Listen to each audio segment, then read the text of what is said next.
الحمدللہ وکفا وسلام علی عبادہ الذین اصطفى اما بعد فاعوذ باللہ من الشیطان الرجیم بسم اللہ الرحمن الرحیم محمد رسول اللہ صدق اللہ مولانا العظیم ان اللہ وملائکتہ یصلون علی النبی یا ایہا الذین آمنوا صلوا علیہ وسلموا تسلیما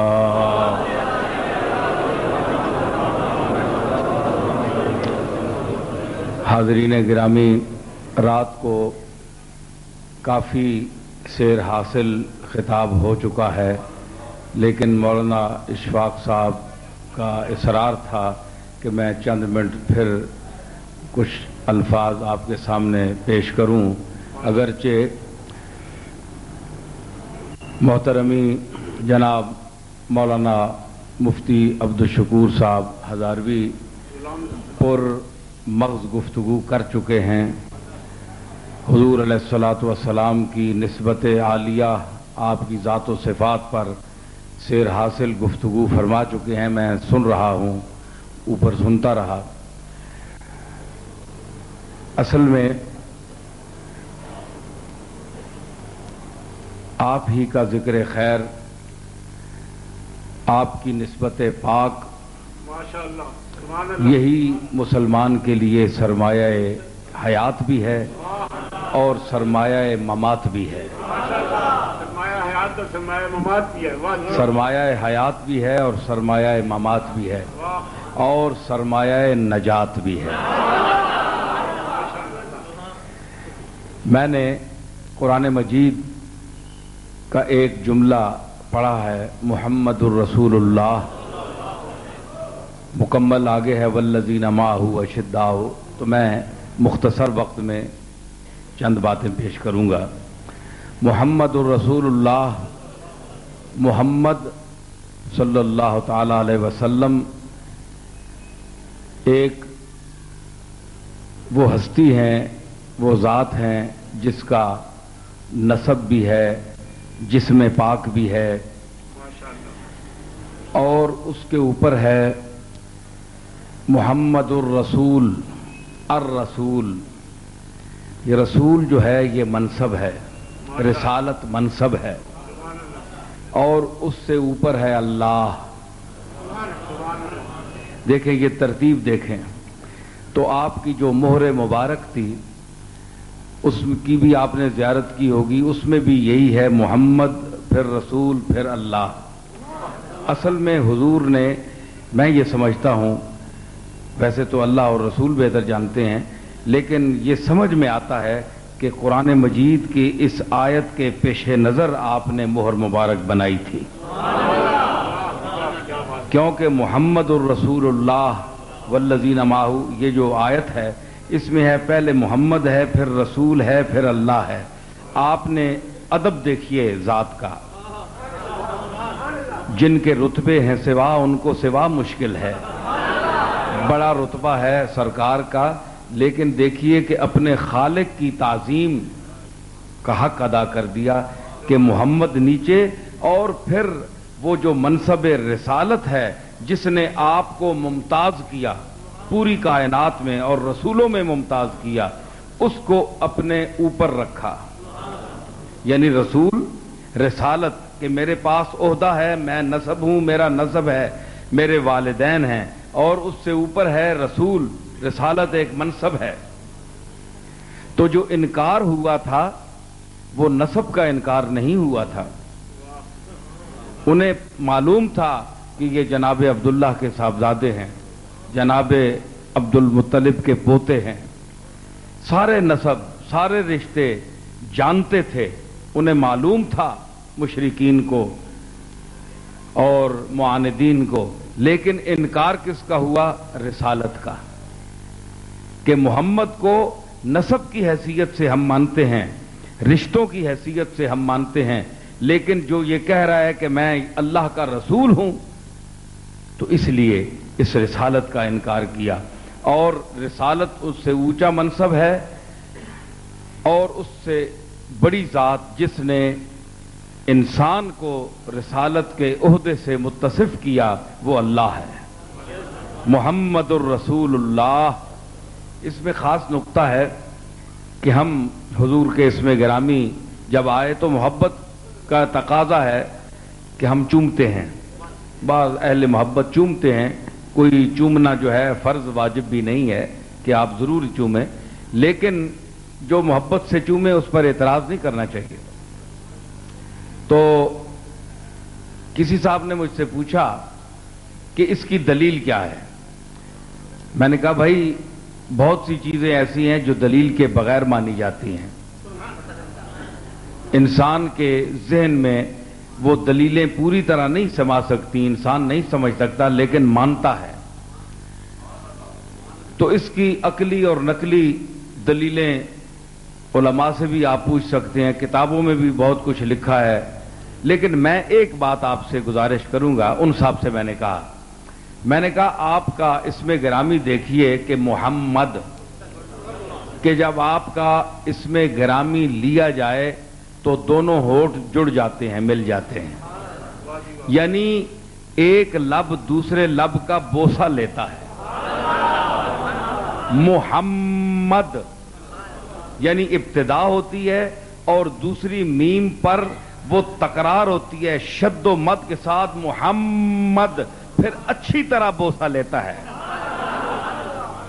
تو یہ دیکھو کہ جس کے نام پاک میں اللہ نے تعظیم کا یہ پہلو رکھا ہو کہ اس کی ابتدا ہی ادب سے کی گئی، کیونکہ زبان سے لفظوں جو ادا ہوتا ہے، لفظ کا معنی ہے پھینکنا، لفظ کا معنی پھینکنا ہے، تو زبان جو ہے یہ پھینکتی ہے الفاظ، جو آواز نکلتی ہے، تو اس میں جو لفظ آتا ہے وہ محمد ہے، اور پھر رسول اور اللہ، اللہ کا معنی، اس کا میں نے اچھا تفصیلی تجزیہ پیش کیا اپنی کتاب نام و نسب میں بھی، بڑا ایک تفصیلی تجزیہ ہے، اس کا اس وقت ذکر نہیں کرنا چاہتا، لیکن خلاصہ کلام یہ ہے کہ اللہ کا معنی ہے جو عقلوں کو حیرت میں ڈال دے۔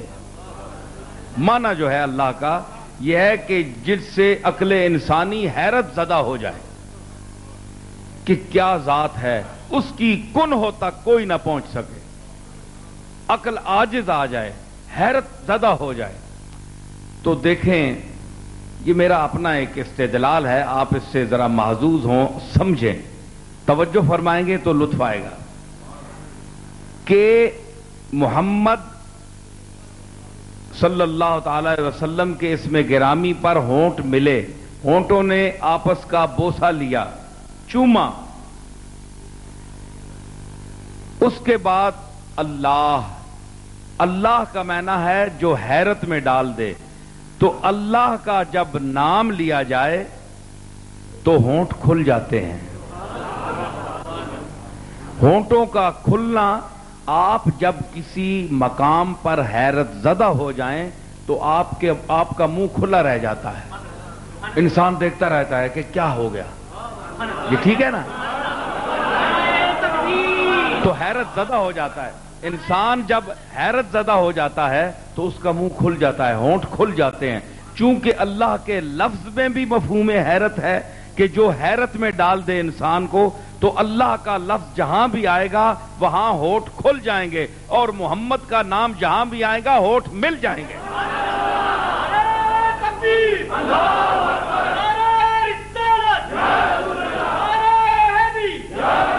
دیکھیں اس انداز سے کہ محمد رسول اللہ،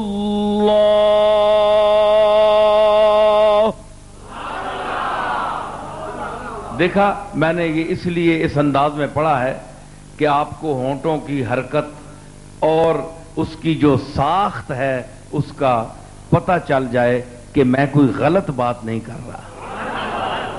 دیکھا